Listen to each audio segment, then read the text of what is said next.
All right.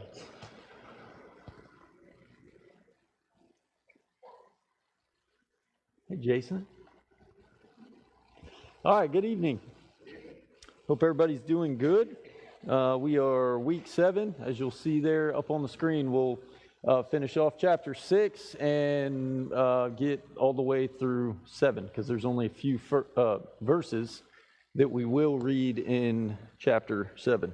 Got a few things. First off, hopefully you got the family news that went out today. The first of which is Steve Hill started his treatments and radiation stuff this week. So keep him in your prayers as he's starting into that. And then, of course, as was announced on Sunday, Andrew, the passing of his father, and that service being on Saturday. So those details are on all the many outlets that we put them on. Central Family, the thing in the back, email, it's all over the place. So be mindful of that. Anything else we need to be aware of that we don't know? Nate? Just keep Oscar and Judy prayer. Chairs? Chairs. Okay. Yeah, they got it. Okay. All right. Oscar and Judy chairs, if you'll add them to your list. I assume that's who you're adding to the prayer wall? Okay. All right. Anybody else? You good? All right, would you bow with me? Almighty God, what an amazing thing that you're due to show us tonight through your word in this great book of Nehemiah. We're so very, very thankful for the reminder of all that you are and all that you continue to be, and that you are right here with us until the end. What a comforting thing that is for us. Help us as your people to continue to endeavor in this mission that we're after this year in reaching the lost. We pray here together collectively, asking that you would continue to shower us with blessings and with opportunities in this mission to reach another one. And when we see that door open that you always open, help us to walk through and walk in with confidence and with boldness, knowing that, again, you're right there with us. As we study here together tonight, Lord, we ask that you'd show us things that maybe we've never seen before or considered before. Help us to hear things that maybe we've never heard before in order to move closer to you and learn more about you. We love you. We thank you so much for these precious moments and times that we get to spend together in study. These things we ask in your Son's name, and amen. All right, chapter 6. So again, beginning there in verse 10, we're right here to the what many would say to be the best part of the book. So real quick, what we left off with last week, and just talking you through the beginning of chapter 6, we saw the attempts made by Sanballat, Tobiah, and Geshem that they sinned for Nehemiah.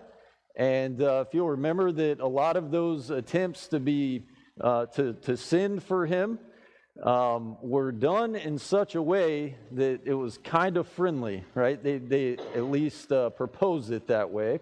But Nehemiah knows better than that. If you look there in verse 2 of Nehemiah 6, he knows that that wasn't the case, that they intended to do him harm. And so if you'll remember, what we read and where we left off was they try 3 more times with the same play. They try to run, and it doesn't work. And so we looked at the fifth attempt, and that was done by way of an open letter. What did we say that was all about? What's the open letter all about? Why did they send it that way? Yeah, so anybody could read it. It's open really to everyone. And inside of that letter, this 5th attempt, what we have are really 2 important things that they're saying. So number 1, Nehemiah, you came here and your motives are off. They aren't what you said that they were or what you're claiming that they are. And then number 2, that really what you desire in all of this and coming here in the first place is what? To be what? King. Yeah, to take charge. So your intentions are not real. Now, are these things true? No. In fact, if you look there, Nehemiah says you've merely invented these things out of your own mind.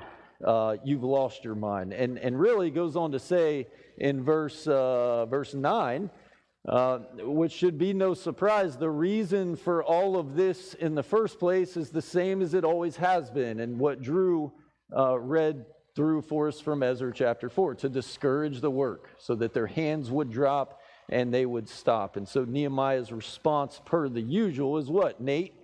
You pointed it out last week. Where does he go first? He goes right back to God, right? And he prays there in verse 9, Lord, strengthen my hand. So interesting, as we read this section, this beginning part of chapter 6, when one approach doesn't work, if it had worked before, they're going to keep trying it and trying it again until multiple times, and then they try that fifth attempt. That doesn't work. So now what we're going to read is they're on to something else. And this something else is basically intimidation in the form of saying, Nehemiah, you need to run. You need to run for your life. So let's read this, beginning here in verse 10. Don't mind me if I butcher these names. But at least we're not reading them in 7. So here we go, verse 10. Now when I went into the house of Shemaiah, the son of Delaiah, son of Mehetabel, who was confined to his home, he said, let us meet together in the house of God within the temple. Let us close the doors of the temple. Here it is. For they are coming to kill you. They're coming to kill you by night. But I said, should such a man as I run away? And what man such as I could go into the temple and live? I will not go in. Verse 12, and I understood and saw that God had not sent him, but he had pronounced the prophecy against me because Tobiah and Sanballat had hired him. For this purpose he was hired, that I should be afraid and act in this way and sin. And so they could give me a bad name in order to taunt me. Remember Tobiah and Sanballat, oh my God. This is another prayer. Remember them, oh my God, according to these things that they did. And also the prophetess Noadiah and the rest of the prophets who wanted to make me afraid. Now, I don't know about you, but when I read this, my first thought is trying to consider how Nehemiah is now feeling, facing this threat now. So what say you to maybe emotionally, like where he's at through what we've already seen was 5 attempts and now another one and more serious. Where do you think he's at on an emotional level?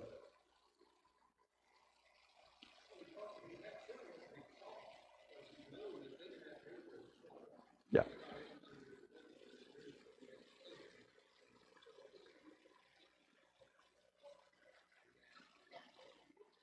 Okay.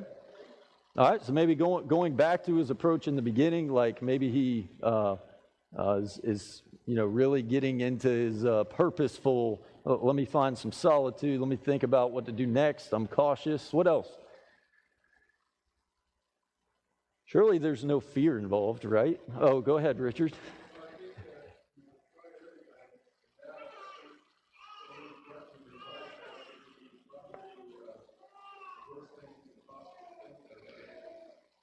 Yeah. Yeah. Well, and so I think that, here's a problem I had and why maybe I had to read it a couple times. You see his response. So look at his response, and it's basically like shrugging it off. But at the same time, they're threatening his life, right? I mean, you can't convince me that there's not a little bit of a fear factor in there, that he is the target. And it's not enough, mind you, that these outside enemies are not the only ones. Now who do you got? You got one of your own countrymen that's right there behind enemy lines. And so what exactly, you tell me, what exactly is this Shemaiah, what is he trying to do here?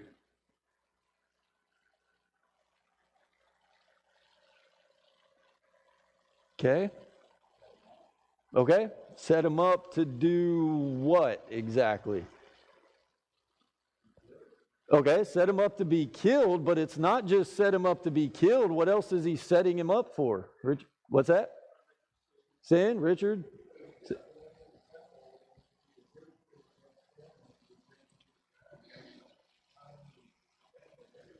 Yeah.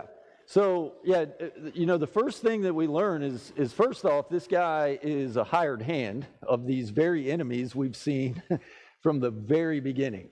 And so, yeah, the problem here is not just set him up for physical harm, but also set him up and so that he sins. He's not, is he supposed to go in the temple? No. And that's what they're trying to get him to do, right? And so if Nehemiah goes through with this, he would have been disobeying God, desecrating the temple.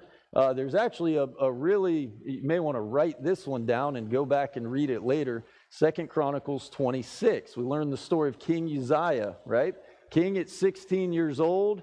And I think he's a good example right here because of what we talked about with Nehemiah last week. We talked about who is the man that can stand in the face of prosperity and how hard that is. Well, Uzziah was unable to stand. He had some success and it got to his head, got a little prideful. And what does he do? He walks up into the temple and he burns incense. Do you remember the result? Leper for the rest of his life. The Bible reads that he spent the rest of his days as a leper. And so anyways, that aside, to Shemaiah's proposal, gotta love Nehemiah's response. Verse 11. Should such a man as I run away? What man such as I could go into the temple and live? I will not go in. What are your thoughts on his response? If you have any.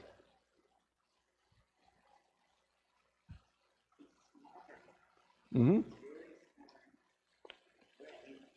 Yeah, he seems to always see through the web of deception, right? And he's able to do that. And so, yeah, I'm not going in. For me, this would be sin. But then you look at verse 13. Is it just Nehemiah that would consider this to be sin? Who else knows that it would be sin for him to go in there? Shemaiah? He knows it too, right? So they all know it. They're suggesting this, these enemies. And so, it doesn't matter who it is in this scenario. Everyone knows it would be sin for Nehemiah to do the very thing that's being suggested. And there would be disobedience there. So, I think, as we go back to the way that Nehemiah is feeling and you got this target on your back, I don't think that feeling any kind of way is sin in and of itself, but what would be is if he yields to this suggestion and he says, okay, I'm afraid for my life. Let me do the very thing that I know I shouldn't do just because I'm afraid. And if he did go through with this, what would that show on his part? Lack of faith, lack of trust in God, and then also consider, what is his position now? He's the governor, right? He's kind of big time now. Sandra, were you going to say something?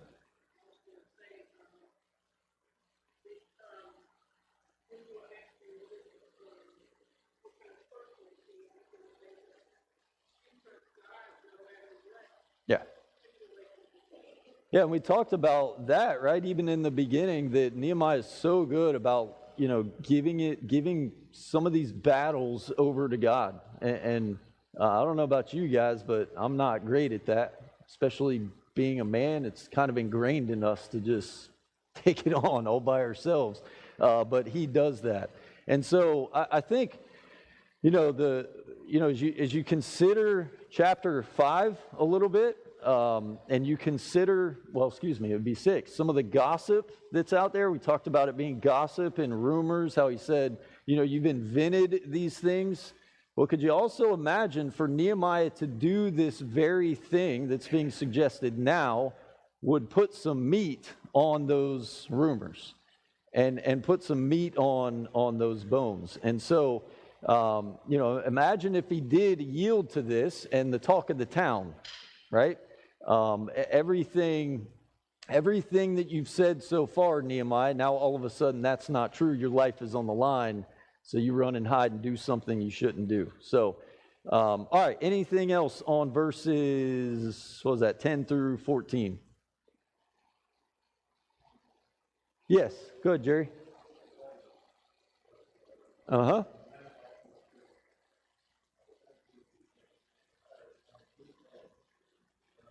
Yeah.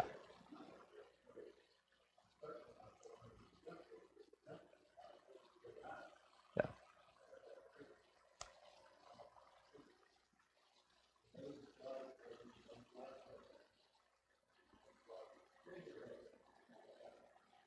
Very good. That's a perfect lead-in, and then I'll get you, Guy. I found this. I hope you can read that. I got it as big as I could. Fear has two meanings: forget everything and run, which is what Nehemiah does not do, or face everything and rise. I really liked that and think that's appropriate for probably where he's at right now. I mean, do I run to the very thing that I should not do, or do I face it and I rise up? And that goes right in line with what he's saying here. Go ahead, Guy. Yeah. There's something behind there.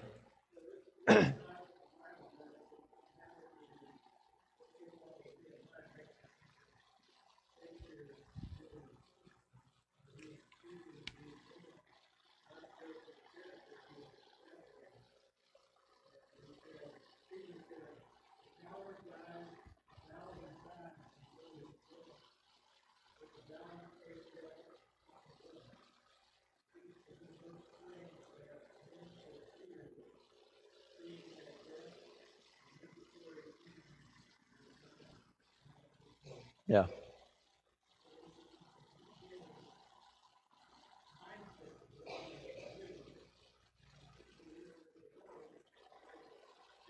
Yeah.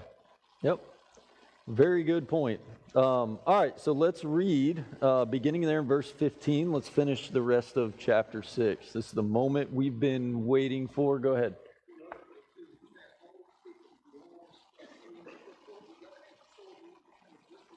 Yeah, yeah. Yeah, and he said, you remember, we've even talked about the whole move from I to we, and to make this move would send it right back to what? I. Not a very good example of him being the leader now. Not that he never was. All right, verse 15. So the wall was finished on the 25th day of the month Elul, in 52 days.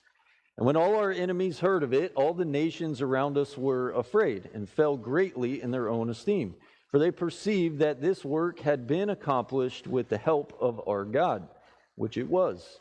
Verse 17, moreover, in those days, the nobles of Judah sent many letters to Tobiah, and Tobiah's letters came to them. For many in Judah were bound by oath to him, because he was the son-in-law of Shechaniah, the son of Arah, and his son Jehohanan had taken the daughter of Meshullam, the son of Berechiah, as his wife. I hear you laughing, Sandra. Also, they spoke of his good deeds in my presence and reported my words to him.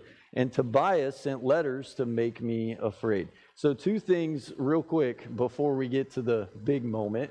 Number one, the letters never stopped, right? The post office stays busy. And then number two, you look at this situation with Tobiah. What are we told there in verse 18? And what do you make of it in verse 18? What do we learn about him? Because this is going to be really important for later on down the road, chapter 12-ish.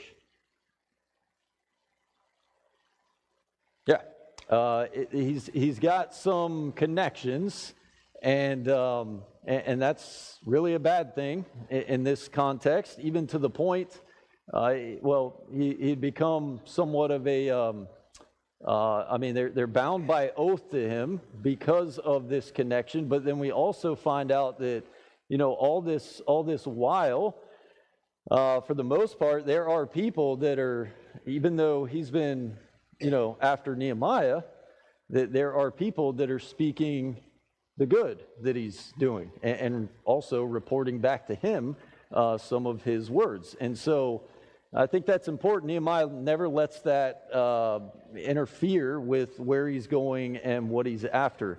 Again, you may want to make note of this. That's going to be important for the moment that Nehemiah leaves and goes back to Artaxerxes, that Tobiah slips in the back door. You'll see. And what's really fun is Nehemiah's reaction to all of that. That'll be fun. But anywho, let's go back to verse 15, the most sought after part here. We've been after this since the very beginning. And in the very first class, I presented you with two numbers. Do you remember what those two numbers were? 52 was one of them.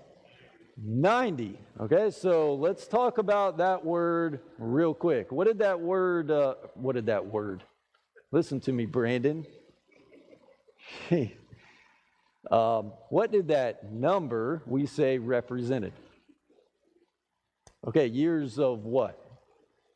Okay, yeah, years of inaction. This is round about the number of years that these walls had sat on the ground and nobody's rebuilt. There's not been anything restored. That second number is what we just read, 52. Such sweeter and satisfying words have not been spoken yet in the 6 chapters that we've read. It's all led up to that moment that they get it done. And remember, I showed you last week there in verse 16, it's like the tables have turned, right? Because in verse 16, there's this recognition from the enemies that, God had a hand in this and that God helped it, right? And I think there's a really good lesson there that through all of these attacks, all this opposition, everything that's happened, who's still working? God's still working. God's continuing to build, right? So we need that reminder today, I think. Any comments there on this verse? And then we're going to talk a little bit more about 52 and 90 here for a second. Anything on 15? So it wasn't as big as I anticipated. Nothing? Okay, even better. So let's go back to these two numbers. And I want you to really consider something. This is like the main point of application, I would say, for us personally on an individual level. I heard a lesson probably a year and a half ago at this point, and when it came time for this part of Nehemiah, the question was asked: are you a 90 or are you a 52? And I want you to think about that second. Again, 90 represents inaction, and it's years. 52 would represent what? Action, persistence, all these things we've seen from Nehemiah. And so as you take some application away from this, and I ask you that question, are you a 90 or are you a 52? I'm going to flip the role here on you. What am I asking you? Not what is the answer, what am I asking you? Say it. Okay, what are you doing? What was that, Jim? Okay, are you active? Okay. Dead or alive? All right, so there's a lot of ways that we can go with this, right? There's a lot of ways.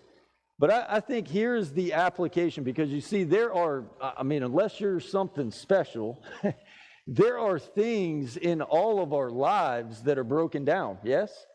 Things that maybe at one point were built up high and they were big and they were mighty, and now it's come crashing down. And if it's not that way for you, it's likely that maybe that's right around the corner, because stuff happens, right? And so I don't know what that is or how it applies to you individually, but we can all make sense of this. It doesn't matter if it's your marriage, if it's your family, if it's here at the church, if it's out there in the community. And so the real question here is, are you a 90? In the context of that, the broken down walls, the rubble, are you the kind of person that just, not day after day, but what does 90 stand for? Years. Year after year after year. There's something I know that I need to step up, and I know I need to be involved in, and I know I need to rebuild, and I just don't. My marriage is on the rocks. It's been years since I've treated my wife the way she needs to be treated. But instead of doing something about it, what would a 90 do? Nothing. It's good. It's fine. Do you see how that same thing can apply to our kids or can apply to the church?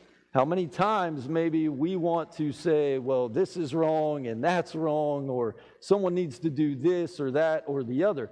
How many times over the 90 years do you think someone walked past the rubble of the wall and said, man, you know what? Someone sure ought to fix that. You think that happened? You better believe it. And so the question is, are you a 90? Are you that way in whatever it is that you see in your life? Nate? There you go. We've talked about that. The 80-20 rule, right? So on the flip side, the other part is, are you a 52? You see something in your family, you see something in your marriage, you see something in the church, and I say, you know what? This is not honoring God. The way that I'm treating Megan is not honoring God. I got to do something about it. Something here. It's not right. We need someone.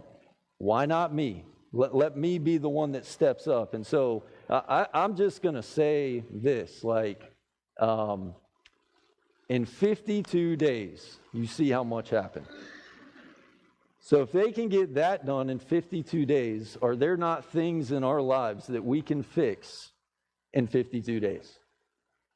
There has to be, right? But we got to apply some of these same principles that Nehemiah does. So here's what I want you to do.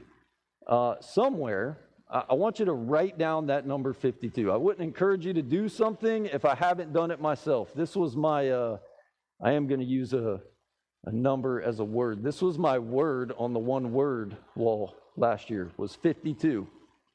And I want you to write that number down. Put it somewhere where you can see it every day. Why?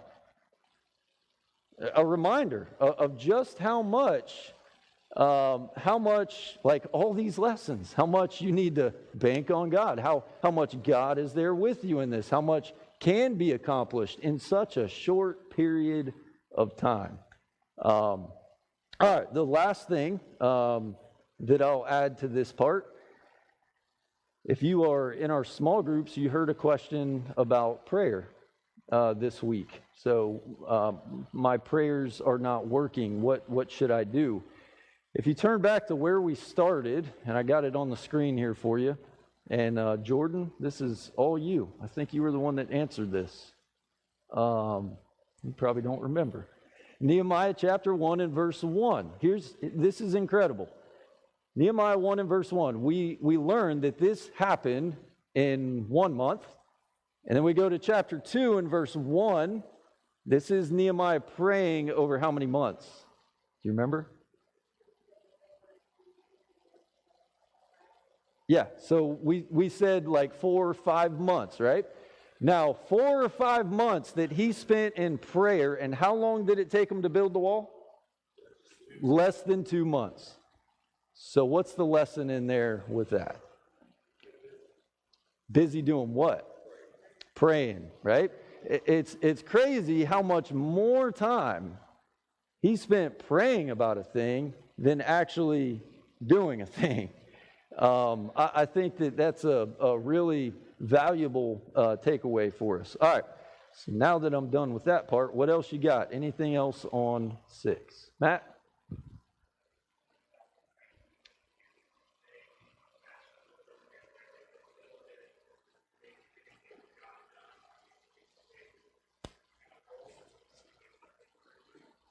Mm-hmm.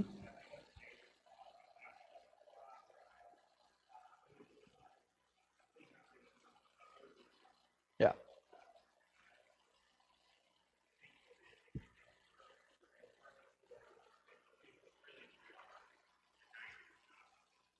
Yeah. Yeah. That's a good point, and honestly, I think that there is some wisdom from Nehemiah in that. You think everyone that we saw in chapter 3 um, was a builder? You think everybody had the skills to do some of the things they were asked to do? No. I would suggest to you a bunch of them are way outside of their comfort zone on doing some of these things. And so I don't know if that kind of applies. Sometimes we can get stuck in a bubble of saying, yeah, I'm doing something, but we should always be the kind of people that are constantly stretching, right? And growing. There was someone else. Was there something else? Yes, Mom?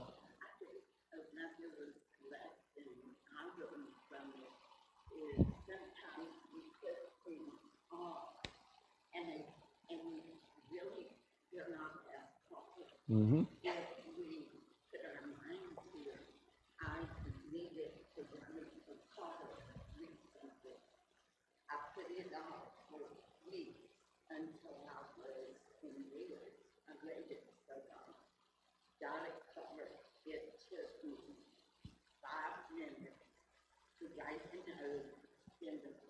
Yeah. Yeah. Yeah.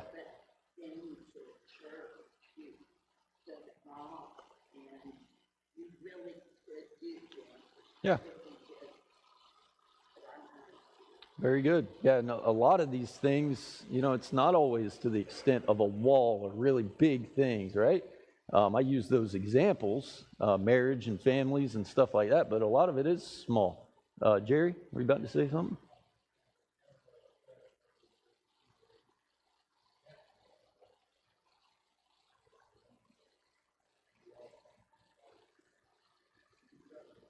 Yeah. Yes, sir. Should give us some confidence, right? To do. Anybody else? Chapter 6.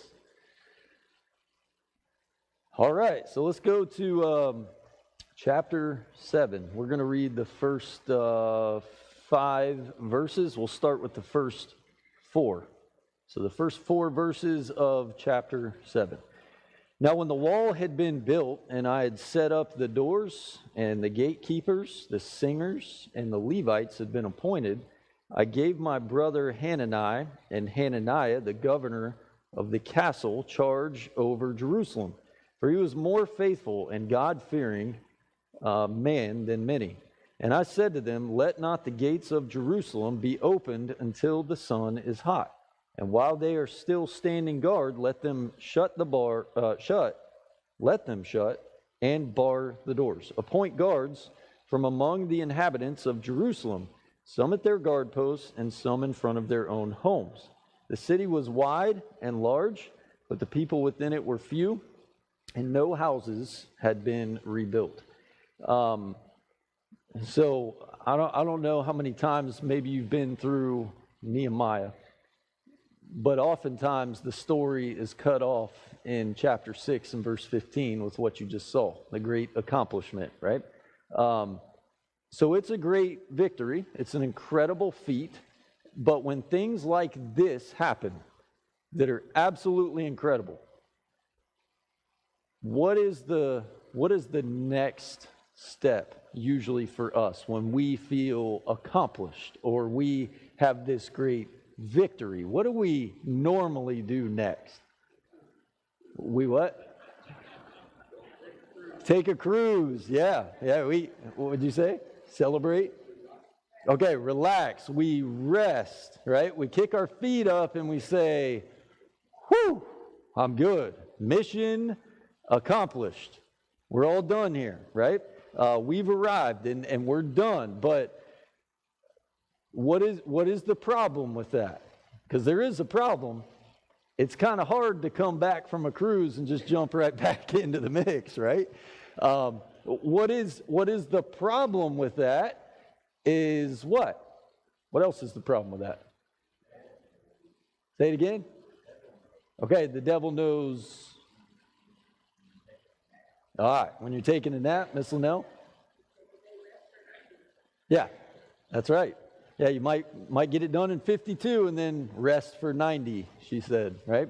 So I think that, honestly, we're in this scenario in the context where this would have been a very easy moment to say mission accomplished, and we're all good here. And Nehemiah, remember, from the very beginning, he's not due to stay there, right? Remember, he's told the king what?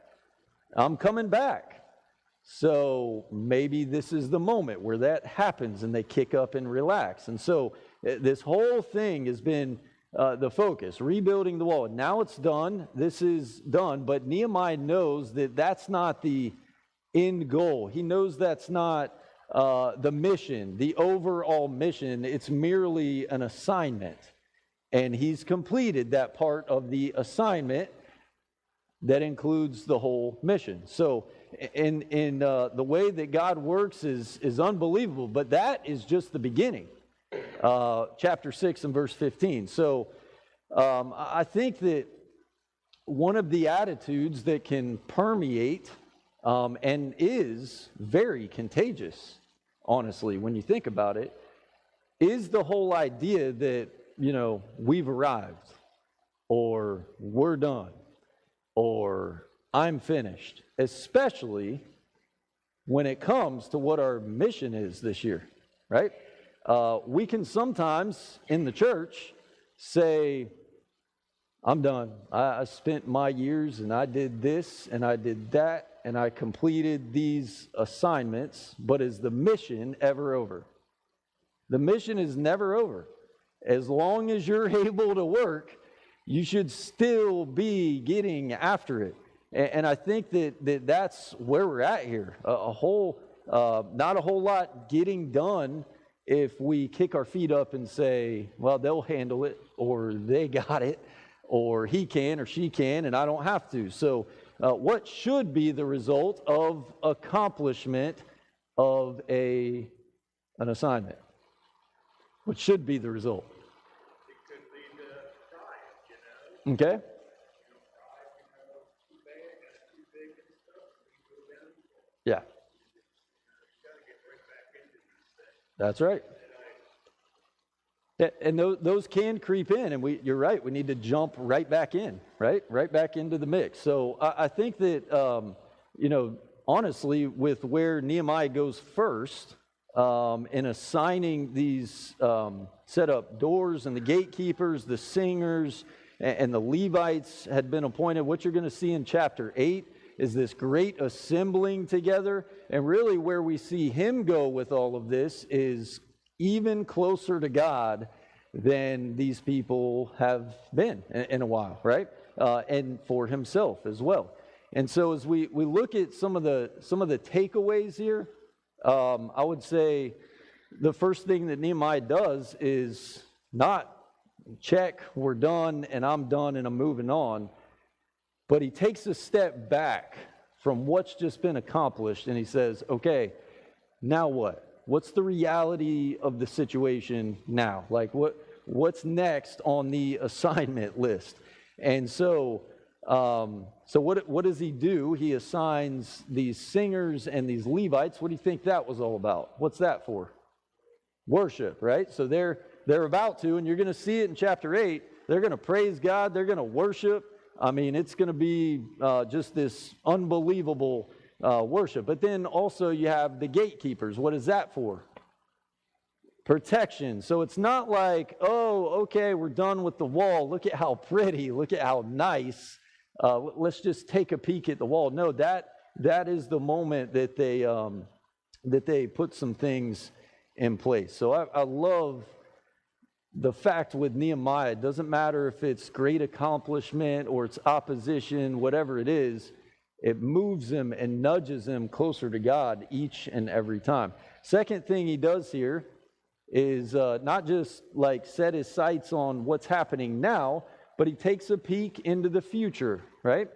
He puts his eyes on the future and he gives charge to two guys. Now, the first guy, have you seen or heard his name before? Hanani, his brother. Have we seen that name before? What's that? Yeah, he's the one that came to him. Yeah. So why would he be a good guy outside of it just being his brother? Why would he be a good guy to hand this off to? Very good. Yeah, so he took the initiative to go to Nehemiah to tell about this problem in the first place. So sounds like a pretty good guy. Sounds like a guy that cares. Sounds like a guy that's not just Nehemiah's brother, but someone that's a lot like him. Now, the next guy, pretty logical choice because of what we read, right? That he feared God more than many. Sounds, again, like another guy like Nehemiah. All right, so, and then the last part, verses 3 and 4, I said to them, don't let the gates of Jerusalem be open until the sun is hot. Can anybody explain what in the world does that mean? I don't know if you found that kind of curious. I did. What does that mean? Why does he tell them or give them instructions? Don't open the gates until the sun is hot.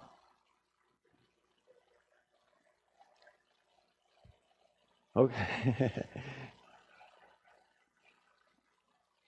Very good. Yeah, so you can tell by, assigning gatekeepers, they're worried about the security of the place now that they've done this. So, yeah, I mean, hey, listen, don't open it until we can see. And then what does it say about closing? Let them shut while they're still standing guard. So, we should be able to see and have some security in place about what's happening. Any comments there on 1 through 4? I have to fly through this last part. Anything? We good? All right.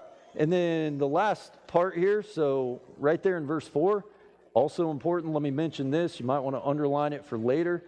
He says the city was wide and large, but the people within it were few. No houses had been rebuilt. I think that's a good visual for us. What does this look like inside? Well, it's abandoned.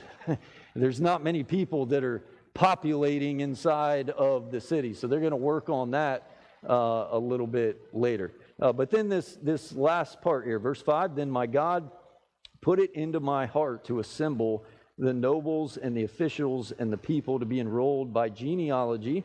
And I found the book of the genealogy of those who came up at the first, and I found written in it. And so he lists all the people.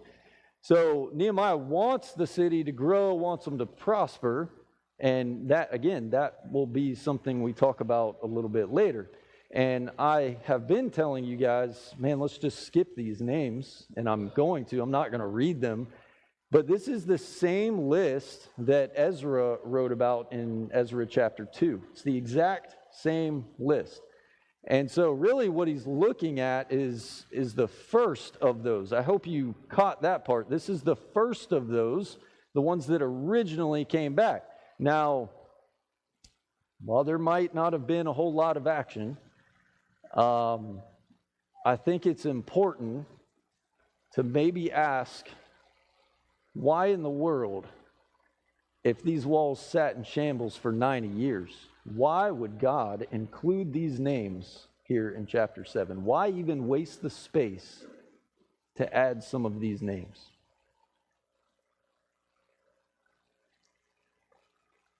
Tough question, huh? Aunt Cindy's like cringing. Well, I think no matter what, yes, ma'am, miss that? Very good. Okay, Richard? It was his what?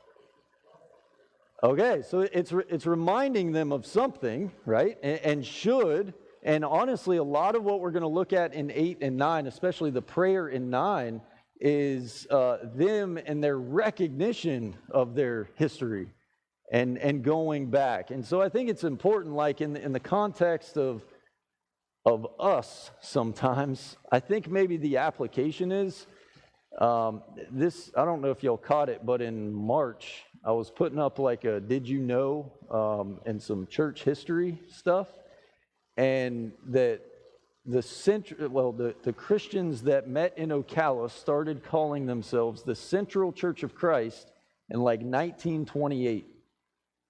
So I don't know the math on that, Brandon. 90 something years. How about that? 90 something years. But isn't it worth it for us sometimes to think back a little bit? Like, how did we even get here? Well, all along the way, I'm sure some names are running through your mind of people that have come in and out of these doors, have maybe gone on before, and they are just as important, even though we don't think about them every day, we don't consider them every day, just as important as what we're doing here today. So I think always a great thing to go back and to think on some of those names. So let me leave you with that. We're kind of seventh inning stretch time, jumping into chapter 8. All this action over, now it's going to heat back up here. So, all right, anything else before we close? Thank you, guys. Have a good rest of the week.